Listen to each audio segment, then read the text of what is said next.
The EU's vision for an integrated, competitive single market is being challenged on multiple fronts. Energy protectionism is on the rise. Markets have to contend not only with volatile commodity prices, but now even shifting political sentiment about whether energy market integration is even desirable. What will it take to keep the vision of a single European market going? You're listening to Energy Bites with ELS Analysis. Welcome to this week's episode. This is our 10th episode. I'm your host today, Carl Rosenberg, stepping in once again for Elena Kinsey, who's out giving a presentation. Hopefully she's going to be back next week. This week I have Sid Iyer and Shauna Casas. Welcome to you both. Hello. Hey. All right. During the last couple of episodes, we've talked about the geopolitical uncertainty, economic turbulence that we're currently in. And when things feel uncertain, the instinct is often to take control, to close borders, to protect what's ours. But history shows that in times of crisis, there's also a potential for solidarity. Since the energy crisis, the EU has been making exceptions and issuing proposals that in many ways undermine the very principles that the European single market was built on. The dream of a competitive, liberalized energy market where power flows freely and prices are set by supply and demand, that is now being tested by more protectionist policies and political quick fixes. And with the renewable system that we're building today, interconnectedness is a vital part of that. So the question that we're going to be discussing today, is this a new norm, or will European policies return to its foundational values of cooperation, competition, and open markets? And I thought I would start off by asking you, Shauna, what does the EU's new energy policy packages actually say with regards to market integration? Well, in times of crisis, and especially now with all the geopolitical tensions and increasing energy prices, there is, of course, a tendency to go towards protectionism because humans, we get scared. And actually, I think this is why the Commission has been releasing communications throughout the last month. First, we had the Competitiveness Compass, then the Green Industrial Deal, and finally the Action Plan on Affordable Energy. And they all rely on the same efficient implementation and harmonization, which actually contradicts the protectionist tendency. Now, with the latest Action Plan on Affordable Energy, we are seeing again a ton of measures and promises to lower energy costs, not only for households, but for industries too, to make them more competitive.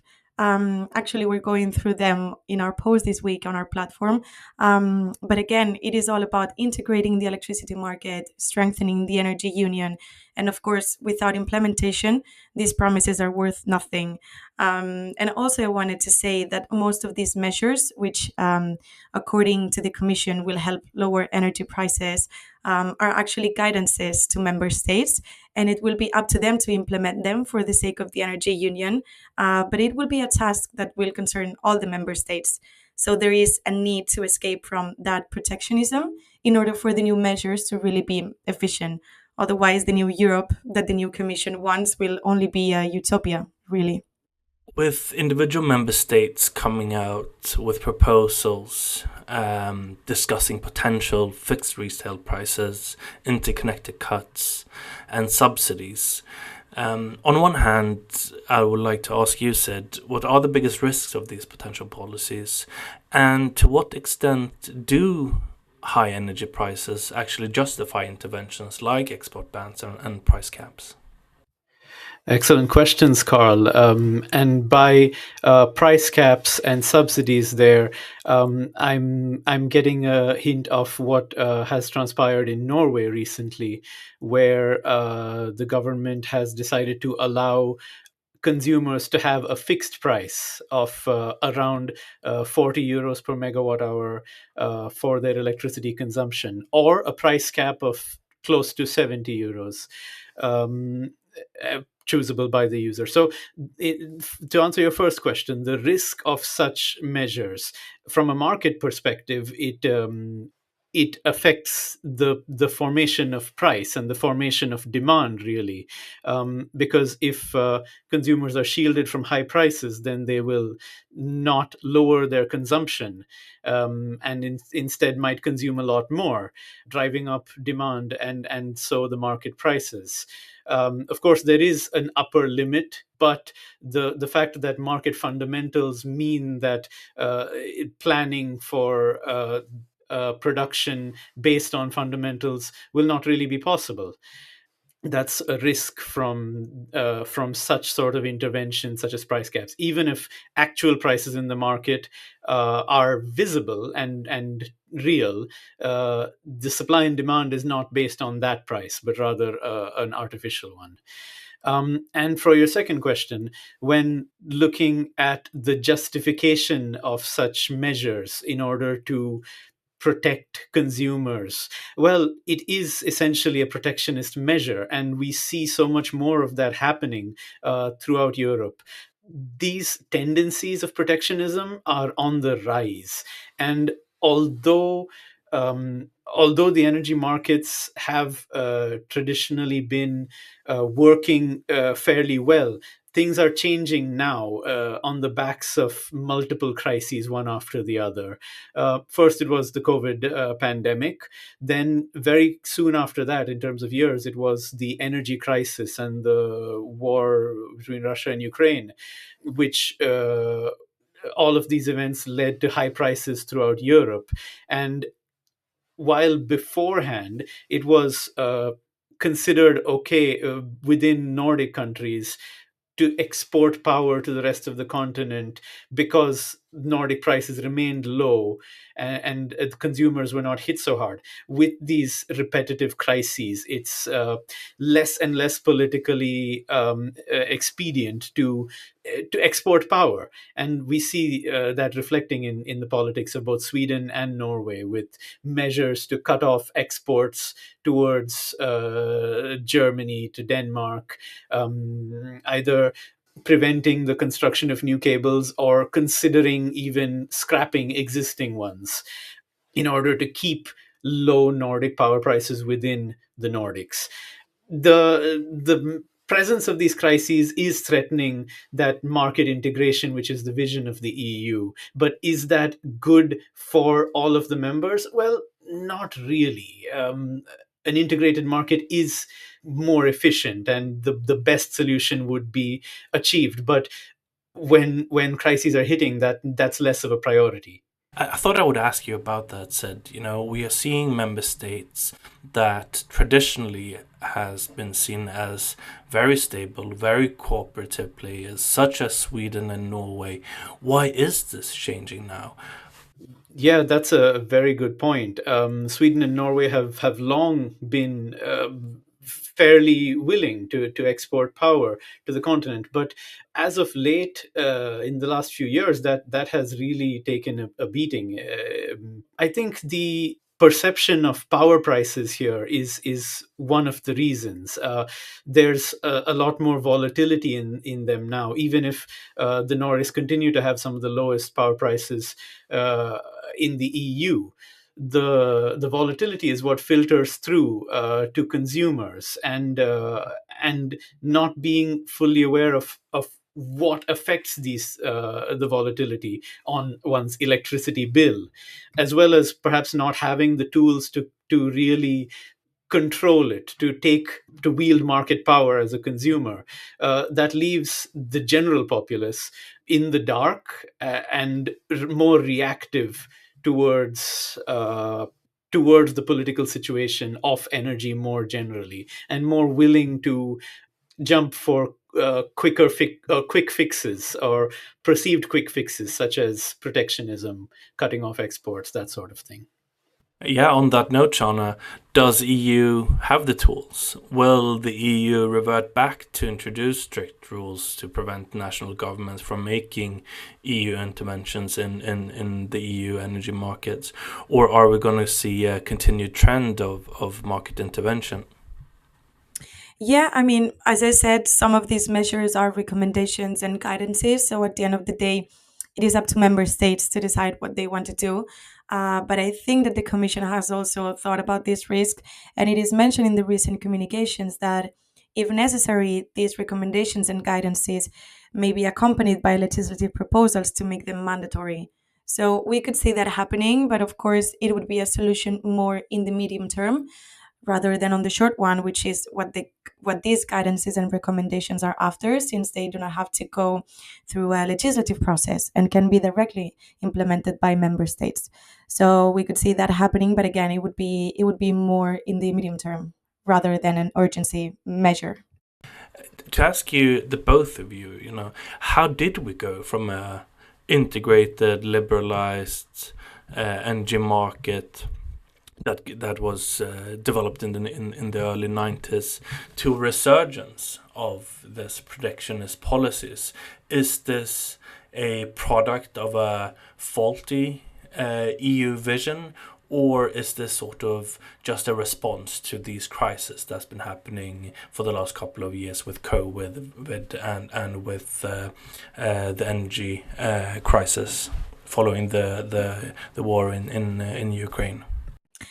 I believe it is a response to the crisis situation and the current tensions that we have. As we've mentioned many times, the state has to be more present when the economy is not there, and with the all ongoing crisis that we've been going through since COVID in 2020. I think that the EU, as the state here, has decided to be more present, become more protectionist at the European level, and be more present in the economy.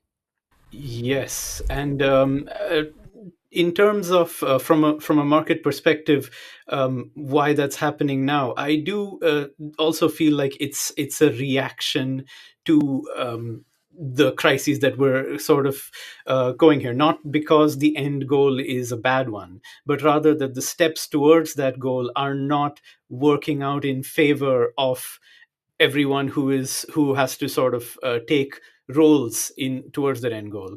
And I'm thinking now of the grid situations in the Nordic countries, particularly the difference between Svenska kraftnät in Sweden, Statnett in Norway, Fingrid in Finland, and Energinet in Denmark, and how SVK has been under tremendous criticism for implementing necessary grid management tools in a way that hurts Swedish consumers. I'm thinking of flow-based market coupling as well as other measures. But generally, Statnet and Fingrid and Energinet have avoided these criticisms by generally managing the grid in a way that consumers are protected in certain ways from high prices. It's not just the grid management, but then at the same time in Norway, there's the government protectionism of price ceilings, while Svenska kraftnät has not done so. So I think it's emblematic of how the end goal of integration is for everyone's good, but then on the path there, some are not getting the benefit that they expect based on what they can provide. And uh, within Sweden and, well, the Nordics in general, this congestion fees between bidding zones is also quite slow to actually translate into a well-functioning transmission system where low prices reach everyone. So I think a mismatch between the time expectations and the actual needs of the market versus what the reality. The integration end goal is good, but it's not happening fast enough for everyone to benefit. No, I agree. Like policies like these can send shockwaves through entire regional markets, and the key is to keep maintaining that cohesion. That's something that you need to work at. You can always take shortcuts that seem smart in the moment, but they can seriously weaken the broader agreement of that cohesion. And of course, in an ideal world, small exceptions might not matter that much. But when things get tight and you've lost that cohesion, you may really feel the consequences down the line. And one might not really calculate what these types of short-term policies will produce in the long term, and that is where the large risk lies, right? Yeah, I would say so. I mean, especially given the crisis, short-termism becomes the name of the game, and it's actually quite difficult to maneuver for the long term when very concerned about the short-term movements. But that's the situation we find ourselves in, and I think the EU is trying to have a bit of a longer-term perspective with plans for the next 5 years into the future taking shape now. Of course, it's not always feasible to come up with a long-term policy in the midst of a crisis, but making steps towards that is certainly a positive, if as long as it gives signals to the market as to what to expect. It's really shifting signals and shifting goalposts, which makes it difficult for the market to act more than necessarily market volatility itself. All right, I think we're hitting that 15-minute mark, so I thought we would wrap things up to keep it short this time. How can policymakers be convinced that interconnectors are an asset and not a liability going forward? How can the EU sort of preserve the unitedness of the single market? Yes, I can take that. So policymakers would be interested in what benefits their own constituency, and as such, they would need to see the benefits from interconnection, which can only come through dialogue. The strengths of trade need to be at the forefront when carrying out negotiations and talks with other countries. Countries should be willing to collaborate on solving their, say, internal bottlenecks. If we look at, say, the electricity grid, for the benefit of themselves as well as their neighbors, and having this at the forefront of dialogue can be very beneficial for policymakers in all countries to come to a good solution. Shana? Yeah, and I mean, the whole point of lowering energy prices for Europe's industry to become more competitive is based on strengthening the energy union, because the Commission is very much aware right now that we do not have that in the moment. At the moment, actually, one of the measures of the action plan on affordable energy will be a white paper on deeper electricity market integration, which is coming in early 2026, and we have a bunch of other different measures that are working towards that energy market integration. But at the end of the day, is what Sid was saying. It's about member states believing in a united Europe, and thinking that following the EU recommendations is going to be beneficial not only for them but for all the countries, and that hence by being beneficial for all the countries, it will be beneficial for them too. Right, going forward, what is ELS Analysis looking at the coming week? Let's start with you, Shana. Yes, well, all this new Europe is having me quite busy with all the new legislative proposals, but specifically, I will be following the reactions from member states to the upcoming recommendations and seeing if they really decide to follow the guidances or if they will wait for the Mama Commission to come and enforce them. Sid? Yes.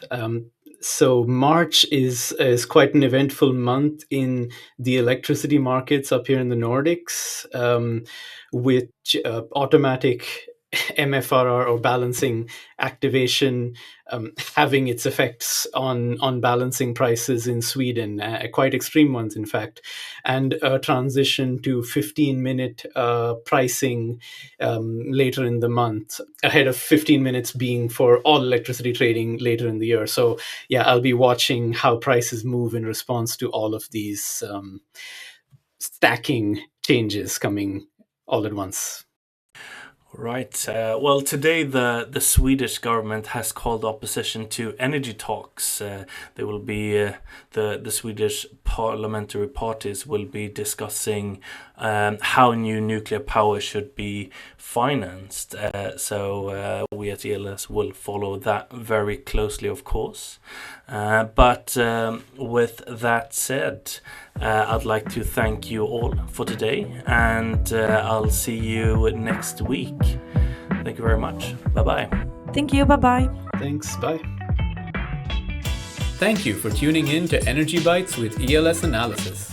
To know more about our advisory offerings, email us at els@elsanalysis.com or visit our website www.elsanalysis.com.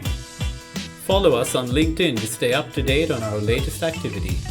We wish you a good and productive week ahead.